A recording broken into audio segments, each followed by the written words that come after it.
So hi, how you doing? A very good evening, good afternoon. It's 3:10 by the watch, Indian Standard Time. This is me, Justine Kapani, and we are in the business of designing and manufacturing home and office decor and interior solutions.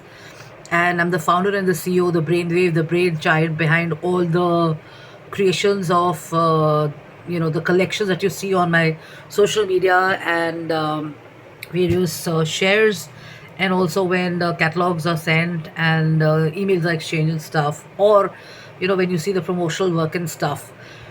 So I come into my office and I take a look at my desk, and I find the left side of my desk has got too many books. Last night I was reading, I left my coffee mug here, it was picked up, my water bottle was still here, and the left side of my study table, like I just said, was full of books, and there was these pens lying here, and on the right hand side were fabric cuttings and catalogs and stuff like that, right?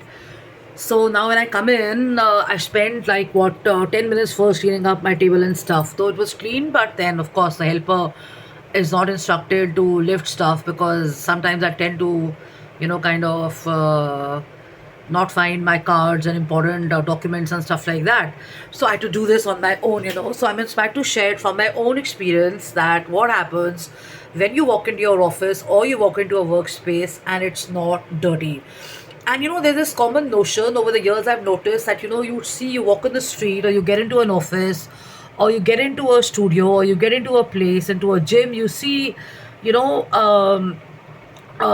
you see people dressed up in a certain manner, in casual jeans and with long hair and smelling of cigarette and stuff, and then people say, this is a creative look and stuff, but are those people really creative is my question. So I'll address both these points in this one chapter that I have here before me, which I've kind of edited and written down. Are messy people, or people who look messy, really very creative? So that's a question. And uh, if a cluttered desk is a sign of a cluttered mind, then does it mean that an empty desk means there is a sign to it? Does it mean that the person who's doing work on an empty desk is totally a genius and stuff? So this was a question which was attributed to the creative genius and physicist Albert Einstein, who says if a cluttered desk is a sign of a cluttered mind, or what, then is an empty desk a sign? So regardless of this, there are certain other people who are artists, and they've painted a number of genius works. There's a mention of Steve Jobs, the founder of Apple, and he says, I purposely kept my office space in clutter on purpose and stuff. And lots of legends of geniuses with messy offices, the number of them to mention, are they giving us a significant clue that our desk does not have to be clean and stuff and all that? Okay, so the thing is this, that if these people have made it big and these people are geniuses and stuff, then obviously it means that the space around you or the desk around you does not matter. But tell me something, one question I want to ask you: if you're in a cluttered desk or something, do you feel creative? Do you feel positive? Do you feel comfortable doing your work and stuff?